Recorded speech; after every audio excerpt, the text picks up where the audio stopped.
우리가 다음 주에는 수업이 없죠? 다음 주는 설이야, 설.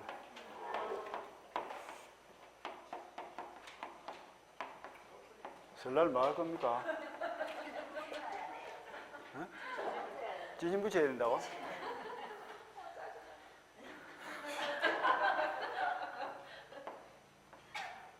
뭐지, 어디 가서 지진 붙여? 저기 집에서? 시댁에 가서? 시댁에 누구 제선데?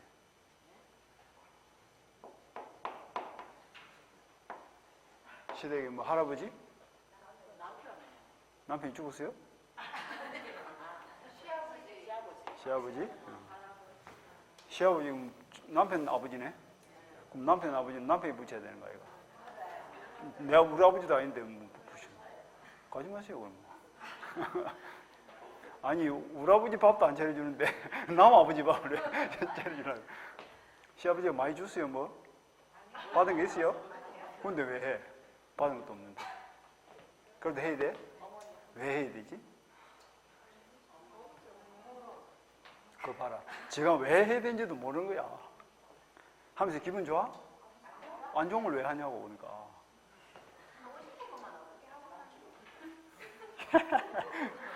하고 싶은 것만 하고 살아도 짧은 인생에 하고 싫은 걸 왜 하고 사냐고.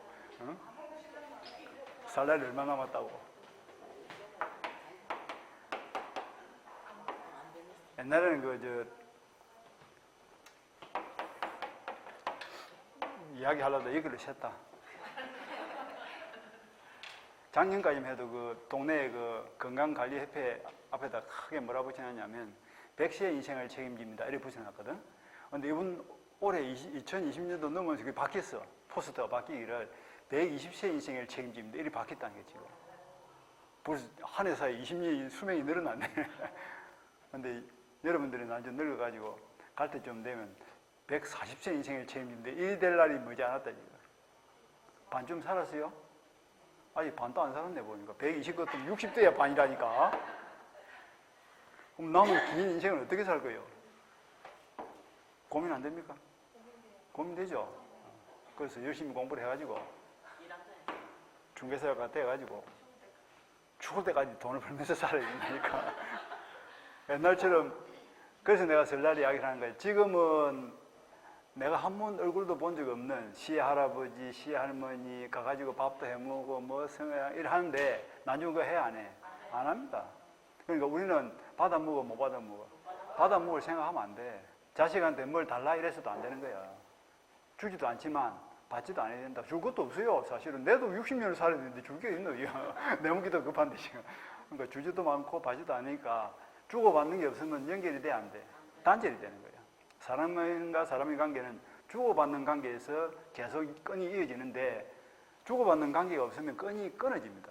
끊어지면 니대로 살고 난 나대로 살고 말 그대로 독립적인 삶을 살아야 되기 때문에 그래서 내가 맨날 그러잖아. 자주적 삶을 살라고. 누구의 삶을 살라고? 내 삶을 살아야지 남편의 삶을 살지 말고 남편의 마누라로서 엄마로서의 삶을 살지 말고 누구 삶을? 나의 삶을 살아라. 그럼 나의 삶을 살려고 하면 뭐가 제일 중요해요? 경제적 독립이 중요한 거예요. 그래서 돈이 필요한 거예요. 그래서 중개사를 해야 되는 거예요. 그래서 열심히 공부를 해야 되는 거예요. 그러니까 설날도 어떻게 해야 된다? 공부를 열심히 해야 된다고 생각해야지. 지진 붙인다 이런 생각을 하고 있는데 지진을 붙이면서 뭐야?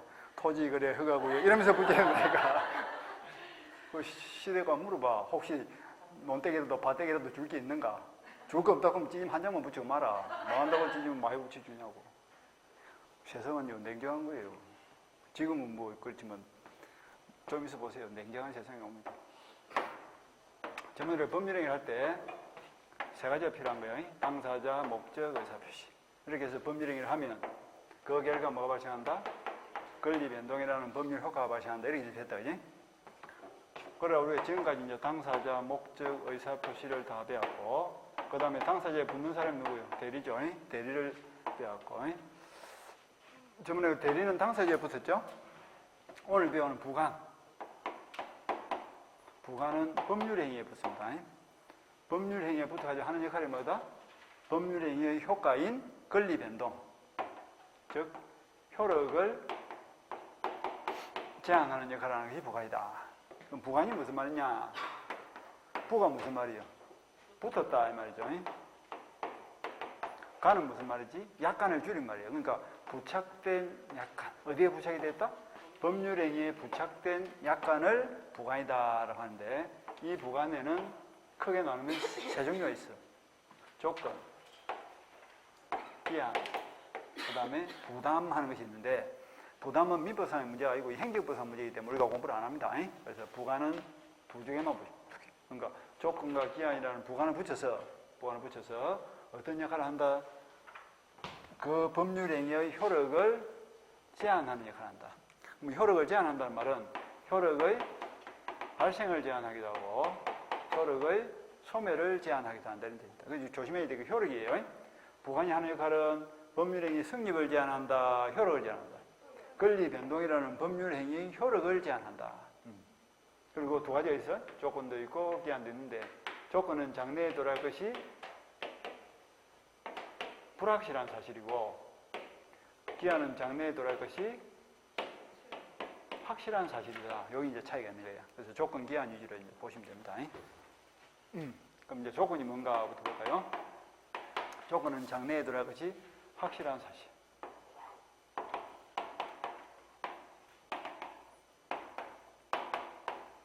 장래에 도래할 것이 불확실한 것이 조건입니다. 불확실해야 되고 그리고 당사자가 자유로운 것에 의해서 합의를 통해서 임의로 붙여야 됩니다. 그리고 붙이더라도 적법해야 됩니다. 이것이 조건의 개념입니다. 그러니까 조건이 뭐고 뭐라고 할까? 장래에 도래할 것이 불확실한 사실을 당사자의 자유로운 것에 의해서 적법한 범위 내에서 붙여진 부관을 말한다. 이렇게 개념을 잡으면 되겠죠. 이것이 조건이에요. 조건.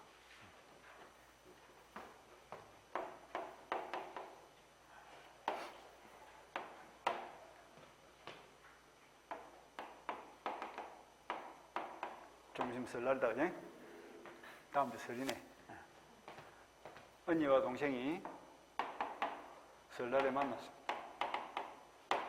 언니가 이제 동생한테 물어봤죠. 니 요즘 뭐하노? 물어봤다. 동생이 뭐랍니까? 중개서 공부하요. 언니 뭐라 그래? 그 어려운 걸 이란다. 언니도 작년에 했어, 안 했어? 언니도 작년에 하다가 5월달을 못 넘기고 중도 포기자야. 해도 안 될 것 같아. 중도 포기하는 경험이 있거든. 그래서 그 어려운 걸 어떻게 하노? 그러니까 동생이 재밌다. 왜? 아직까지 천지붕화이 안 되니까 재밌다. 그러니까 언니가 걱정스러워서 뭐랍니까? 그래, 열심히 해라. 하는데 이번 시험에 합격을 하면 내가 중개사 사무실을 차릴 수 있도록 세상에 5억짜리 건물을 공짜로 줄게 이랍니다. 동생이 기분이 좋아 안 좋아? 기분이 좋으니까 받겠다 했을까 안 받겠다 했을까? 받겠다 했겠죠? 그래서 이제 정려 계약을 체결합니다. 자, 전체를 보면 언니와 동생이 5억짜리 건물을 정리하기로 하면서 깔끔하게 했다, 혹을 붙였다. 합격하면 줄게라고 혹을 붙인 거야. 근데 합격이라는 그 혹이 뭐야? 정려가 법률행위죠? 저 봐봐. 정려라는 법률행위를 하면서 깔끔하게 하면 바로 효력이 발생합니다. 그냥 달라 이러면 돼. 근데 깔끔하게 안 하고 뭐다? 혹을 붙였어. 그 혹이 뭐지? 부관이야, 부관. 그러니까 정려라는 법률행위를 하면서 혹을 붙였어. 근데 혹이 조건인지 기한인지 따져봅시다. 합격이라는 것은 지금 현재야 장래야 11월 한 25일 전후가 돼봐야 알 수 있죠. 장래에 도래할 사실이고 된다는 보장이 확실해요? 안 될 수도 있어요. 될 수도 있고 안 될 수도 있으니까 불확실이죠. 그러니까 장래에 도래할 사실이고 불확실한 사실이고 그리고 조건을 강제로 붙였나 합의하에 붙였나 당사자의 자유로운 것에 의미가 뭐예요? 자유죠. 자유로운 의사에서 붙였고 언니가 동생한테 건물 한 개 주는 거는 법에 어긋나는 거 아니야. 반사회적 행위는 아니죠. 범법이지 아니다. 적법이죠. 그게 뭐야? 조건이다. 그래서 이 합격을 하면 줄게를 조건이다, 기한이다. 조건이다 이렇게 표현합니다. 조건이다. 될 수도 있고 안 될 수도 있는 거예요. 그런데 그 조건이 하는 역할이 뭐냐? 지금 당장 주세요 해요 못해요? 못하죠. 그러면 2월 1일 날 정려 계약을 맺었지만 언제까지 기다려야 돼? 합격 여부가 판가름 날 때까지는 기다리고 있어요. 요만큼 기간 동안은 정려 계약의 효력이 발생했다, 정지되어 있다. 정려 계약의 효력이 정지되어 있다가 합격이 되면 어떻게 될까? 그 정지가 풀리면서 그때부터 효력이 발생하겠죠. 그런 조건을 무슨 조건이라 한다? 정지 조건이다 이렇게 표현합니다. 정지 조건. 그러니까 합격을 하면 5억짜리 건물을 공짜로 줄게. 무슨 조건? 정지 조건.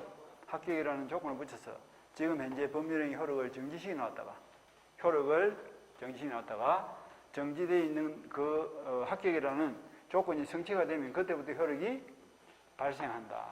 발생에 관련된 조건이 정지 조건입니다. 그 다음에 이제 해제 조건이 있어. 정지 조건이 있고 해제 조건이 있습니다. 해제 조건은 지금부터 효력을 주는 거예요.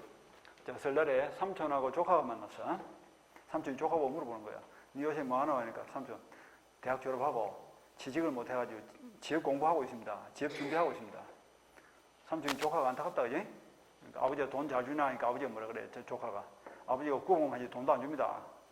고민입니다. 그러니까 삼촌이 사랑하는 조카한테 말했다. 네가 취업을 할 때까지, 그럼 내가 생활비를 다 할 테니까 너희 집에 있지 말고 밖에 나가서 원룸 얻어가지고 취업 공부 열심히 해라. 이래 된 거예요. 그럼 지금부터 줘요, 안 줘요? 삼촌이 조카에게 뭘 주기로? 생활비를 지급하기로 정려 계약에 있죠? 지금부터 생활비를 쭉 줍니다. 근데 11월 25일 날 취업을 해버렸어. 그럼 더 이상 줘요, 안 줘요? 안 주겠죠. 그러니까 그런 조건은 무슨 조건이라 한다? 해제 조건이다. 취업을 하면 줄게 이랬죠. 예? 그러면 취업을 한다는 것은 지금 현재야 미래야 장래에 돌아갈 것이 확실히 불확실. 취업할 수도 있고 못할 수도 있는 거 아이가. 장래에 돌아갈 것이 불확실한 사실이니까 조건이죠. 조건인데 그 효력이 지금부터 발생한다 안 한다? 지금부터 발생하지. 지금부터 돈을 준다니까. 지금부터 돈을 쭉 주다가 취업이라는 조건이 성취되면 더 이상 준다 안 준다? 안 준다. 효력이 뭐가 된다? 소멸한다 이 말이지.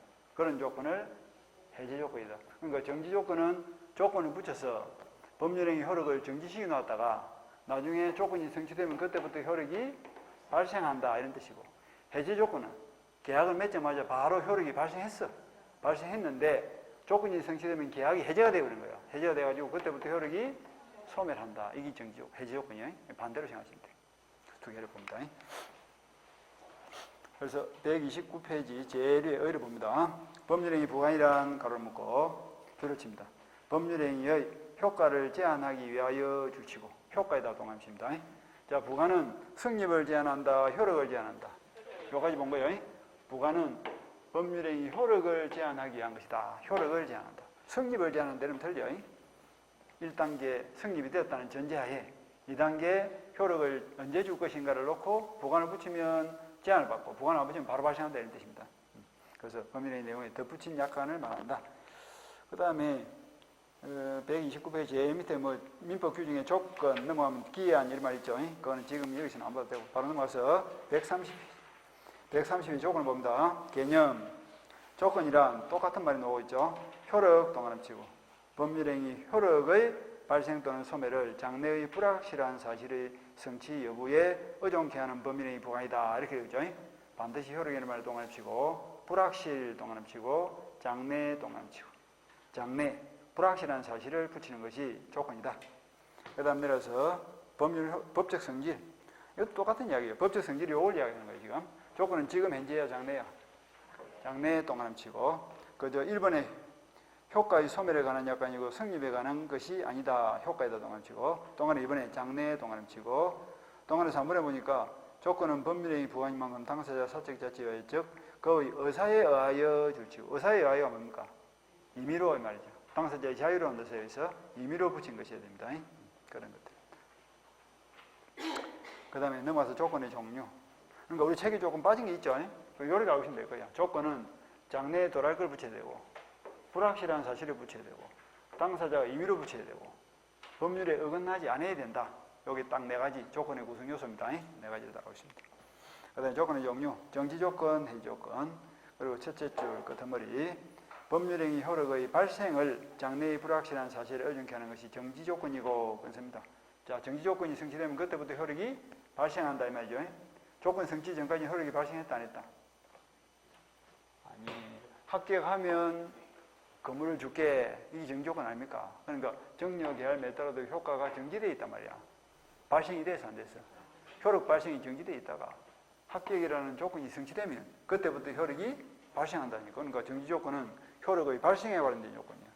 그 다음에 법률행위 효력의 줄여쳐 효력의 소멸을 장래의 불확실한 사실에 의존케 하는 해지 조건이다. 아까 삼촌이 조카 보고 취업을 할 때까지 생활비를 줄게 했죠. 그럼 지금부터 효력이 발생한다 안 한다? 지금부터 생활비를 주는 거야. 효력이 발생했는데 취업에 성공을 하면 더 이상 준다 안 준다? 정규계약의 효력이 소멸한다. 해제 조건은 성취되면 효력이 소멸하고 정지 조건은 성취되면 효력이 발생하고 이렇게 생각하면 되겠지. 그 다음 내려서 가장 조건 주시고 가장이 무슨 말이에요? 가짜 이 말이죠. 가장 조건이라 또 뭐 아버지 사심하고 가장이 아니고 가짜 조건 이런 뜻이야. 가장 반대가 뭐고? 진짜 조건이라면 진정 조건이라면 되겠죠. 진짜 조건이 뭡니까? 요거 요 네 가지 요소를 갖추면 진정 조건. 요 네 가지 요소 중에서 한 개라도 부족하면 가장 조건이라면 될까? 자, 장래의 반대말이 뭐예요? 기성이죠, 그죠? 기성이 무슨 말입니까?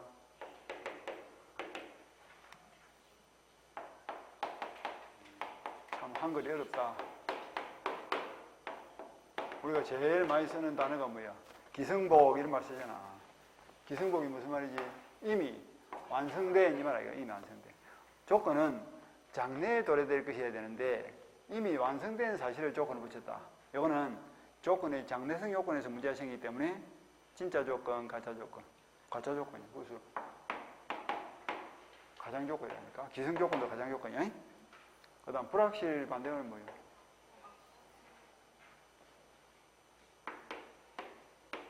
불능 조건.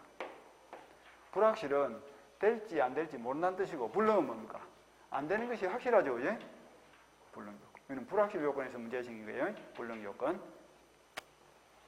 갑이 어를 보고 하는 말이 친구야, 평소에 내가 니를 참 고맙게 생각하고 있는데 이번 설을 기해서 우리 애가 우리 돼지가 우리 집 수돼지가 새끼를 놓으면 니한테 논을 2마디 사주게 했다니까.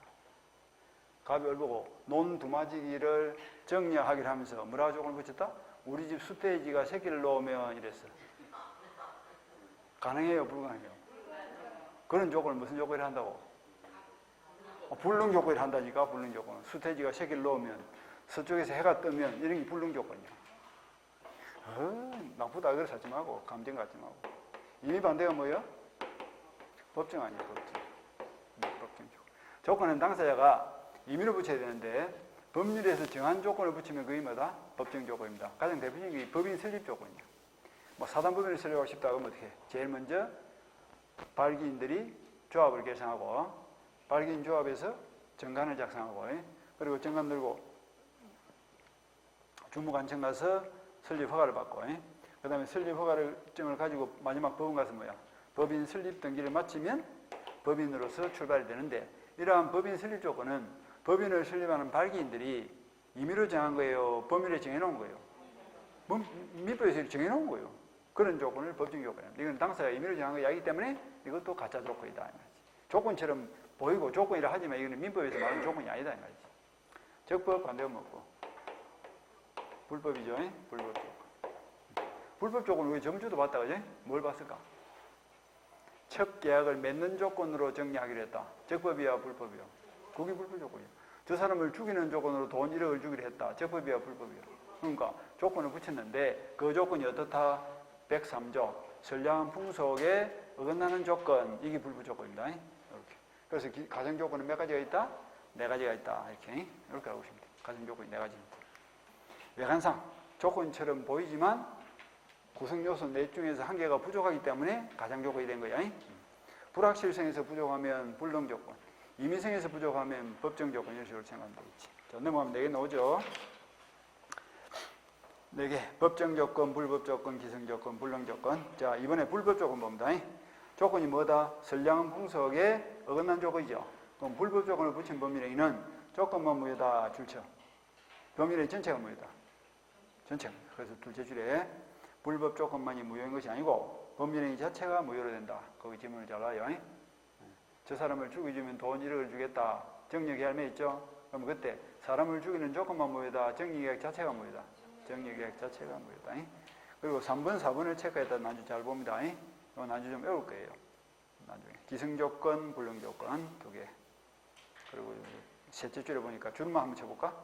기성조건이 정지조건이면 조건 없는 법률행위가 되고 그래서 머리글자를 따가지고 기정조 이렇게 동그라미 딱 치세요.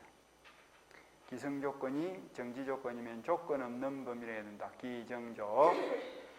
그 다음에 해제조건이면 그 범위 내에는 무효이다. 그럼 뭐라 해야 돼? 기해무 이러면 되겠다. 예? 기성조건을 해제조건을 붙이면 무효이다. 기해무. 그 다음 불능조건도 첫째 줄 거 더머리. 불능조건이 정지조건에 되어 있으면 무효이고 불정무 이렇게 동그라미 치고 끊고 불능조건이 해제조건에 되어 있으면 조건 없는 범위 내에 든다. 불해조 이렇게 동그라미 치고. 예? 알아듣습니까? 기성조건을 정지조건을 붙이면 뭐가 된다? 조건 없는 범위 내에 되고 기성조건을 해제조건을 붙이면 무효가 된다. 기성반대가 뭐예요? 불능이죠? 불능조건을 정지조건을 붙이면 무효가 되고 불능조건을 해제조건을 붙이면 조건 없는 범위 내에 된다. 오늘 쉬는 시간에 딱 요거 머릿속에 씁니다. 이런 거는 지금 아니어도 관계없어. 난 여름쯤 돼서 봐도 됩니다. 그러니까 기정조, 기해무, 부정무, 불해조 몇 분 읽어버리면 돼. 지문으로 잘 나오는 거야. 시험으로. 잘 챙기시고. 딱 외워버리면 좋습니다. 그 다음에 3번에 조건을 붙일 수 없는 범위 내에 없는 동그라미 치고 그 옆에다가 단어신 딱 적어. 단어신. 단어의 신. 단, 신, 즉. 요 세 개는 조건을 못 붙입니다.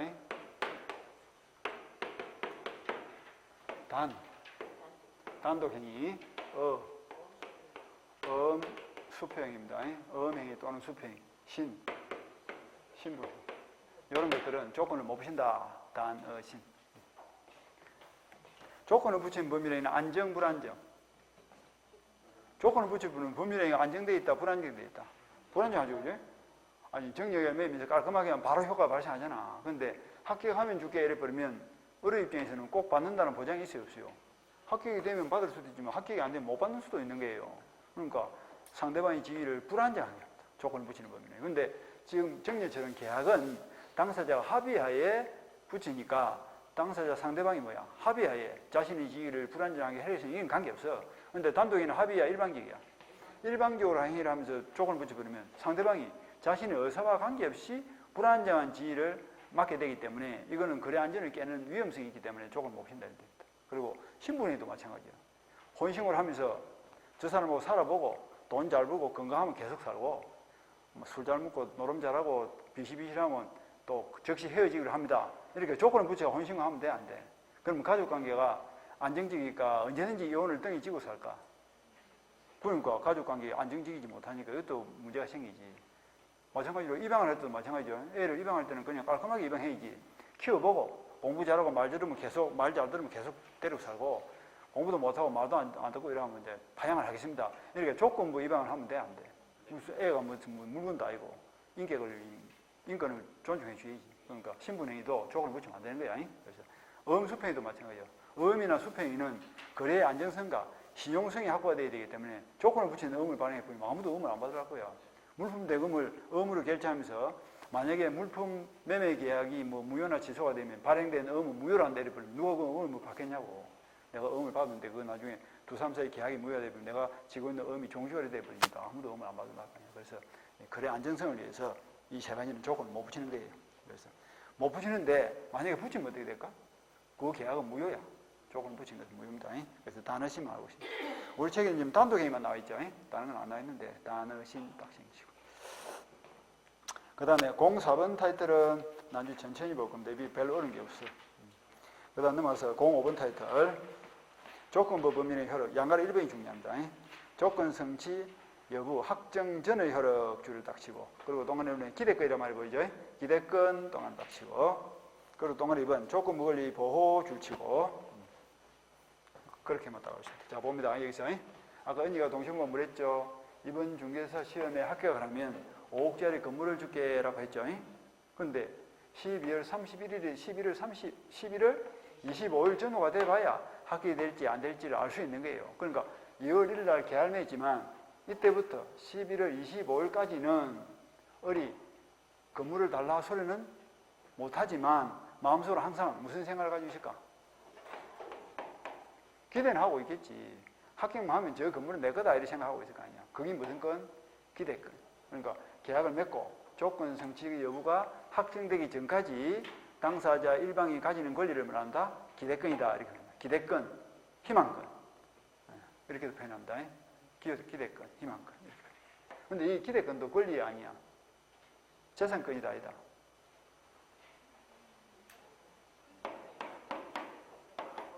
권리 아니야, 권리. 권리니까 보호를 해야 돼, 안 해야 돼? 이것도 보호를 해줘야 된다니까? 그래서 보호하는 방법이 소극적 보호가 있고 적극적 보호가 있습니다. 소극적으로는 침해 금지. 기대권을 침해하면 안 되는 거야. 그러니까 설날에 만나가지고 언니가 동생한테 물어봤지. 니 대리가 먹고 물어보니까 동생이 뭐랍니까? 이제 공부한 지 한 달도 안 되노니까 뭐란다. 아, 은행 대리 말이가 그걸 뭐 물어보노. 뭐 가장 밑에 대리겠지. 언니가 기가 차 안 차? 기가 차지. 언니는 작년에 뭐 했어? 작년에 한 올 때까지 했다 아이가. 올 때까지 했으니까 대리가 아는 거야. 그러니까 지가 아는 걸 물어봤겠지. 아는 걸. 동생 대답이 가까이단 말이지. 그러니까 언니가 무슨 생각했을까?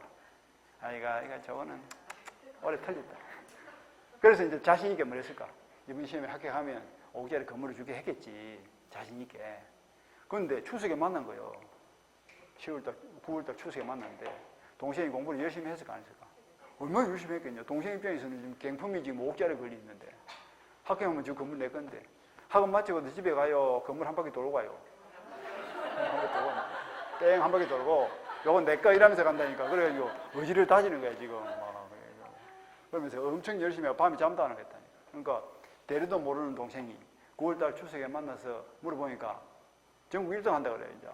밤잠을 철저히 공부를 해가지고 대리 이러면 착 이야기하고 막 유동적 무효 이러면 착 설명해주고 이러니까 언니가 기가 찬 거야. 그래가지고 어떻게 했다. 큰일 났죠. 이 정말 건물 줘야 될 판이라니까. 그래가지고 10월 1일 날 제3자 병에게 동생한테 주기로 약속한 그 건물을 팔고 등기를 넘겨버렸어. 이게 왜요? 동생의 권리를 침해한 거라니까. 동생은 저 건물만 바라보고 지금 열심히 공부를 하고 있는데 그걸 팔아버린 것이 이 동생의 권리를 침해했다. 이게 침해 금지야. 팔면 돼, 안 돼? 합격 여부가 판가름나기 전까지는 팔면 안 되는 건물이에요. 그런데 팔아버린 자체가 동생의 기대권을 침해한 것이야. 따라서 나중에 동생이 합격을 하면 언니를 찾아와서 이제 건물 달라 할 거 아니야. 그럼 주요 못 주요? 못 주면 어떻게 해? 건물값만큼 손해배상 해야 된다니까?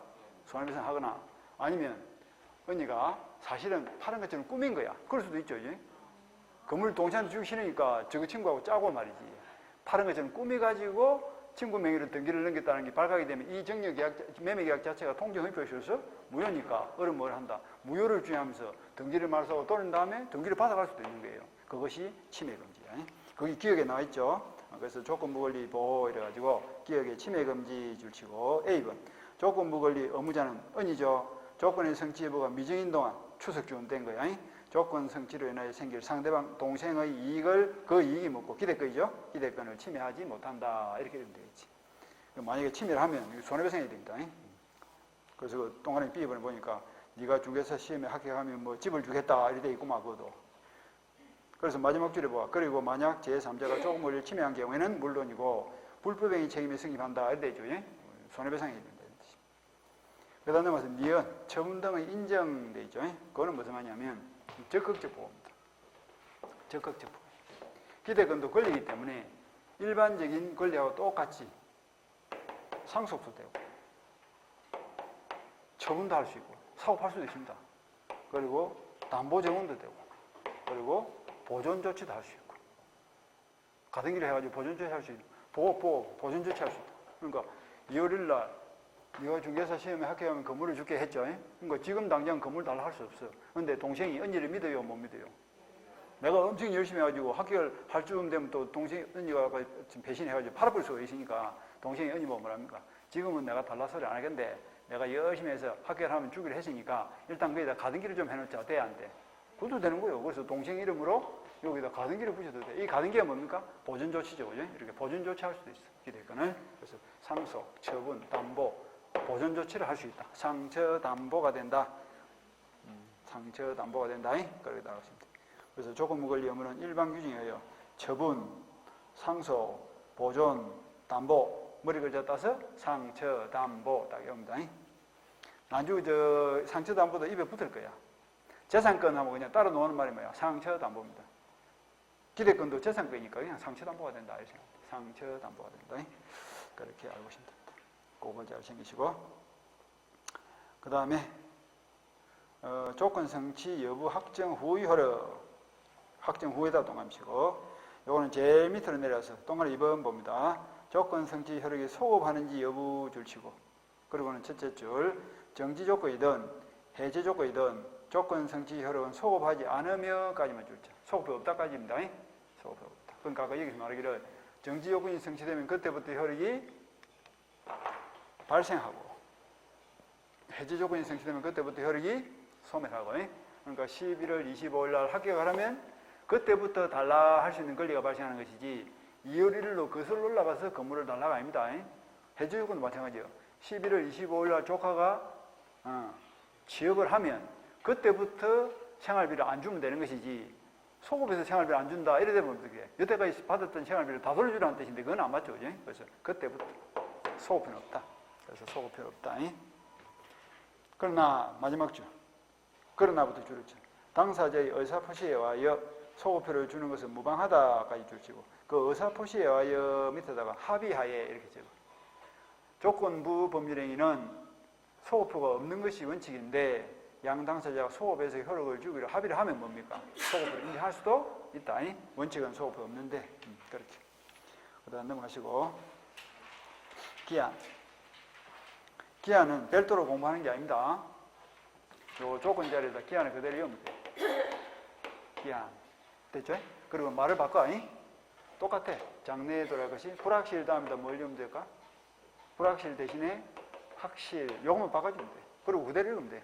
자, 기한이 뭐고 물어보면 기한이란 장래에 돌아갈 것이 확실한 사실을 당사자의 자유로운 의사에 의해서 선량한 풍속에 어긋나지 않는 범위에서 붙인 것을 말한다. 이렇게 읽으면 되겠죠. 그게 기한의 뜻이에요.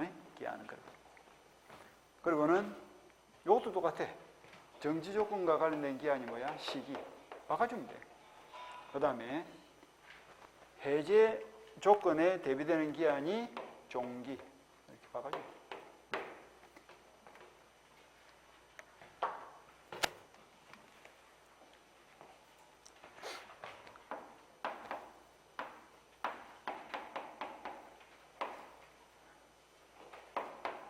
시기. 읽으면 어떻게 돼?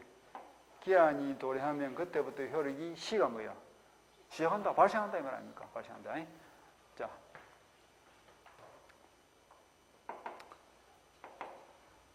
언니가 동생 보고 이번 추석이 되면 예쁜 옷을 한 개 사줄게 이러다니까. 2월 1일 날 이번 추석이 되면 예쁜 옷을 사줄게. 동생이 고맙다. 그럼 옷 한 개를 공짜로 주는 정력 열매 있죠? 근데 뭐라고 호를 붙였습니까? 이번 추석이 되면 이랬잖아. 그럼 지금 시점에서 보면 추석은 장래에 돌아갈 것이 확실, 불확실. 추석은 반드시 오지. 그러니까 장래에 돌아갈 것이 확실한 사실을 붙였으니까 이건 조건이야, 기한이야? 그 기한입니다. 그리고 추석이라는 기한이 도래하면 그때부터 뭐가 생겨? 옷 사달라 할 수 있는 권리가 발생하죠. 그때부터 효력이 발생한다. 똑같아. 시기가 도래하면 그때부터 효력이 발생한다. 종기는 뭐냐면 우리가 잘 쓰는 말로 만기하고 같은 거예요. 만기. 갑의 건물을 을에게 3년 기한으로 임대차 계약을 체결했다. 그러면 계약 체결과 동시에 임대차 효력이 발생했죠. 그리고 쭉 가다가 3년이 되면 어떻게 돼? 임대차가 시작한다, 끝난다? 끝난다, 소멸한다 이 말 아닙니까? 그러니까 그게 종기야. 그러니까 기한이 도래하면 그때부터 효력이 종이 무슨 말입니까? 종이 끝난다 이 말이에요. 끝난다. 소멸한다. 되겠죠? 시기, 종기 이렇게 하면 됩니다. 그 다음에 이제 올라와서 봅시다. 136페이지 제일 위에 기한이란 가로 묶고 법률행위 효력의 발생이나 효력 동그라미치고 발생이나 소멸의 장래 동그라미치고 확실 동그라미치고. 자, 효력의 발생에 관련된 기한이 무슨 기? 시기. 효력의 소멸에 관련된 기한이 종기. 이렇게 알고 있습니다. 그리고 바로 내려서 종류를 봅니다. 시기, 종기 보이죠? 첫째 줄 시기란 가로 묶고 효력의 발생에 관련된 기한 줄치고, 아까 말한 대로 뭐 추석이 되면, 연말이 되면, 네 생일이 되면 예쁜 옷을 사줄게. 뭐야? 전부 다 시기죠? 그때까지 기다리고 있다가 생일이 되면 그때부터 사달라 소리를 하는 거 아닙니까? 그 다음에 2번 종기란, 그 밑에 줄 종기란 법률행위 효력의 소멸이 걸려있는 기한이다 줄치고 그 밑에 보니까 뭐 내년 12월 31일까지 임대 한 달이 되죠. 그럼 지금부터 임대차 효력이 발생하는데 12월 30일이라는 기한이 돌아오면 그때부터 임대차가 소멸한다 이 말 아닙니까? 종기죠. 그렇게 보면 돼요. 그 다음 확정기한, 불확정기한 둘 다 기한이죠. 기한이니까 장래에 돌아갈 것 확실히 불확실. 장래에 돌아갈 것이 확실하죠. 그런데 확정기한이라는 것은 날짜가 딱 정해지는 거고 불확정기한 날짜는 안 정해지는 거야.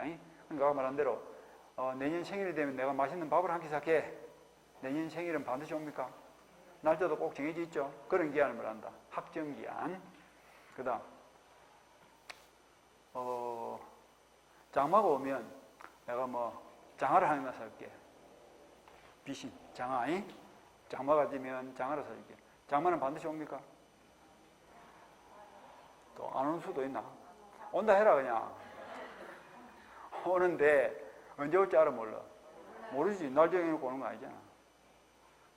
첫눈이 오면 장갑을 하나 사줄게. 첫눈은 반드시 옵니까? 온다 해. 부산에 안 온다 이러지 말고 이제 서울 생활하니까 서울. 부산에 안 올 수도 있지. 첫눈은 반드시 오니까 기한이죠.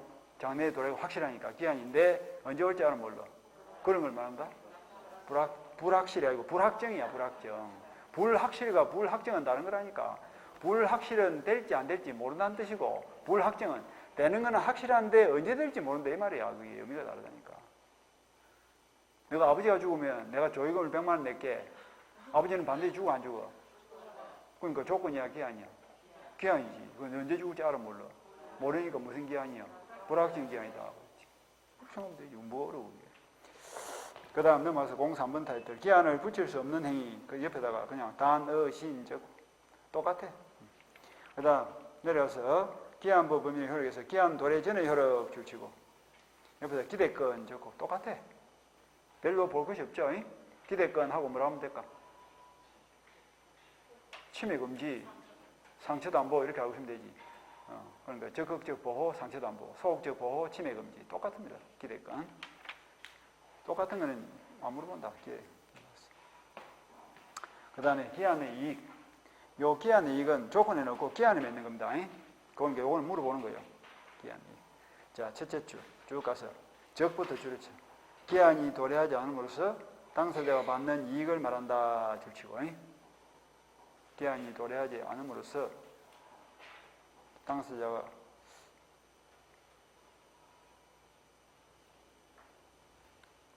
받는 이익을 말한다.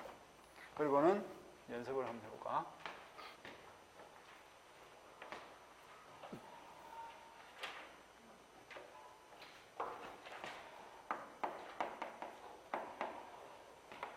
가비얼로부터 돈 1억을 빌렸다. 돈 1억을 빌렸다는 말하죠. 소비대차 계약이 있고 빌려준 사람은 채권자, 빌린 사람은 채무자. 그리고 기간은 1년. 이자는 없어. 자, 요걸 뭐라고 읽으면 됐지? 무이자 소비대차 이렇게 하면 되겠죠. 무이자 소비대차. 무이자 소비대차에서 채무자는 이익이 있어요, 없어요? 1월 1일부터 12월 31일 돈을 갚을 때까지 을의 돈 1억을 1년간 뭘 할 수 있다? 공짜로 쓸 수 있는 이익이 있죠. 그것을 말한다? 기한의 이익이다. 그러니까 1월 1일 돈 빌렸죠. 그러면 기한이 언제 도래합니까? 12월 31일 날 변제기가 도래할 거 아니야. 그러니까 변제기가 도래하지 않는 동안에, 그러니까 변제기가 도래하지 않는 동안에 채무자가 얻는 이익을 말한다? 기한의 이익이다. 이렇게 표현한다. 기한 이익은 지금 채무자는 1년 동안 돈을 쓸 수 있는 기한 이익이 있죠. 근데 채권자는 이익이 있어요, 없어요?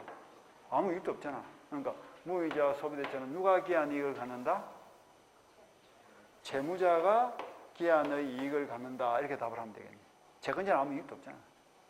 그럼 만약에 이자를 10% 주기로 했습니다. 무슨 소비대차? 이자부 소비대차 이렇게 하면 되겠죠. 이자부 소비대차는 채무자는 무슨 이익이 있다? 1년간 이자 10%만 주면 돈 1억을 사용할 수 있는 이익이 있죠. 채권자는 1년 뒤 이자를 10% 받을 수 있는 이익이 있죠. 그러니까 둘 다 이익이 있네. 그래서 이자부 소비대차는 누가 기한을 갖는다? 쌍방이 기한의 이익을 갖는다. 이렇게 읽으면 되겠죠.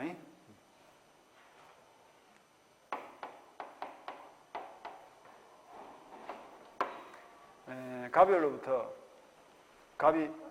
을이 갑에게 쌀 10가마를 무상으로 맡긴다는 말 하죠? 임치라고 합니다. 임이 뭐예요? 맡긴다. 치는 뭐 둔다 이 말이야. 그래서 창고에 물건을 맡기는 계약을 말한다. 임치 계약이다 이렇게 표현한다. 그런데 을이라는 친구가 갑이라는 친구의 창고에다가 쌀 10가마를 어떻게 했다고? 1년간 무상으로 맡겨놓기로 했다니까. 무상 임시입니다. 그럼 1년 뒤 쌀을 돌려달라 하는 사람 뭐지? 채권자. 쌀을 1년간 안전하게 보관해야 될 사람 뭐야? 채무자 이럴 될 거 아니에요. 누가 이익이 있어요? 채권자만 기한이 있는데. 그래서 무상 임치는 누가 기한을 갖는다? 채권자만 기한의 이익을 갖는다. 이렇게 생각하면 되겠다. 여기 기한 이익이에요. 그러니까 여기 보시고 복습합니다. 무이자 소비대차는 누가 기한을 갖는다? 채무자가 기한을 갖고 이자부 소비대차는 쌍방이 기한을 갖고 무상임치는 채권자만 기한의 이익을 갖는다. 이렇게 보시면 돼요. 그런데 기한 이익을 포기할 수 있냐? 그런데 만약에 지금처럼 기한 이익이 누구에게 있는지가 명확하면 이대로 가면 돼. 그런데 누구에게 기한의 이익이 있는지가 명확하지 않다. 그럼 어떻게 하지? 그때는 채무자를 위한 것으로 추정합니다. 일단 그거까지 봅시다. 누구한테 있는지 모를 때는 채무자를 위한 것으로 보는 거예요. 그래서 기한이 도래하기 전까지 당사자가 받는 이익을 기한 이익이라 한다. 그래서 동안에 2번 봅니다. 의 부분 보고 있습니다. 의. 기한 이익은 채권자만 가지는 경우도 있고 무상임치 끊어주고 채무자만 가지는 경우도 있고 어떤 경우? 무이자 소비대차 끊어주고 채권자, 채무자, 쌍방이 가지는 경우도 있다. 어떤 경우? 이자부 소비대차 끊어주고. 그렇게 예를 알고 있으되 지문이 놓으면. 그렇지만 뭐가 보통이다? 채무자가 가지는 게 보통인데 그건 줄치지 말고 그 밑에 줄을 줄이십니다.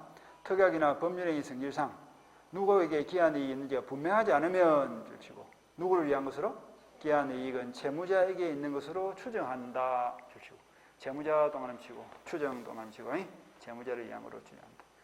그 다음에 기한이익 포기는 일방만 기한이익을 갈 때는 자유롭게 포기할 수 있습니다. 그런데 쌍방이 기한이익을 갈 때는 상대방이 이익을 해치면 안 되기 때문에 상대방한테 손해를 배상해야 포기할 수 있습니다. 우리 책에는 그런 말이 안 나와 있는데요. 이렇게 생각하시면 돼요. 자, 무이자 소비자 한번 볼까? 무상임치 한번 볼까? 무상임치는 누구만 기한을 갖다? 채권자만 기한을 갖습니다. 그런데 7일 날 채권자가 채무자를 찾아와서 쌀을 돌려달라 이랬어. 그러면 쌀을 돌려달라가 무슨 말이에요? 1년간 창고를 공짜로 사용할 수 있는 기한 이익 중에서 7월 1일부터 12월 31일까지 6개월 동안 채권자가 창고를 공짜로 쓸 수 있는 이익을 포기한다 이 말 아닙니까? 그게 그 말 아니에요? 7일날 쌀 돌려달라 이 말이 6개월 동안 창고 안 쓰겠다. 창고를 쓸 수 있는 이익을 포기하겠다 말이지. 포기를 하더라도 창고업자인 채무자에게는 피해를 준다 안 준다? 상대방한테 피해를 주는 게 아닙니다. 채무자는 홀가분 하지. 그럼 돌려줘 안 돌려줘? 쌀을 돌려줘야지 하는 말이 네가 1년간 내 창고를 사용해 했으니까 1년 되기 전에 쌀 못 돌려준다 이러면 돼 안 돼? 안 되는 거라니까. 그러니까 기한 이익이 일방에게 있는 때는 그냥 기한 이익을 가진 자가 뭐 한다? 자유롭게 포기할 수 있다고. 돌려달라 이러면 돼. 그럼 이걸 한번 볼까? 이자부 소비대차. 이거는 쌍방이 기한을 가지고 그런데 채무자가 채권자를 찾아와서 7월 1일 날 원금 1억 하고 지난 6개월치 이자 500만 원을 딱 주면서 돈을 받아주세요 이렇게 된 거예요. 그 돈을 갚겠다는 말이 무슨 말입니까? 7월 1일부터 12월 31일까지 6개월 동안은 돈을 사용한다 안 한다? 돈을 사용할 수 있는 기한 이익을 채무자가 포기하겠다는 뜻입니다. 그러면 지는 포기하면 좋겠지만 채권자는 손해를 봐야 안 봐요? 손해는 6개월치 이자 500만 원 손해보잖아. 그러니까 자신의 이익을 위해서 남한테 피해를 끼치면 안 되지. 그러니까 어떻게 해야 될까? 포기하고 싶으면 어떻게 해야 돼? 500만 원 손해배상해야 된다니까. 그러니까 얼마나 가져가야 돼? 1000만 원 가져가야지. 1억 1000만 원 가져서 돈 받아라 이렇게 해야지. 1억 500을 주면서 돈 받아라 이러면 안 된다니까. 상대방한테 피해를 주면 안 되기 때문에. 그래서 우리가 은행에서 돈을 빌도 마찬가지죠. 은행에서 돈을 빌려도 변제기 도래 전에 미리 돈을 갖고 싶으면 어떻게 해야 돼? 은행이 손해를 보니까. 은행이 이자 손해 보잖아. 그러니까 어떻게 해야 돼? 중도 상환 수수료를 줘야 될 거 아닙니까? 똑같은 이야기라니까. 상대방에게 이익을 해치지 못한다. 그 말을 뒤집으면 포기하고 싶으면 상대방의 이익을 해치는 부분만큼 손해배상을 해라. 그래야 포기할 수 있다. 기한이익 포기. 그것까지만 보고 상실은 지금 안 봅니다. 난주 요거는 공부 좀 더 하고 나서 보고. 이렇게 해서 이제 총칙은 끝났어. 민법 총칙이 끝났고요. 144페이지를 넘었는데 물권법이 나올 거예요. 요거는 조금 쉬었다가 계속합니다.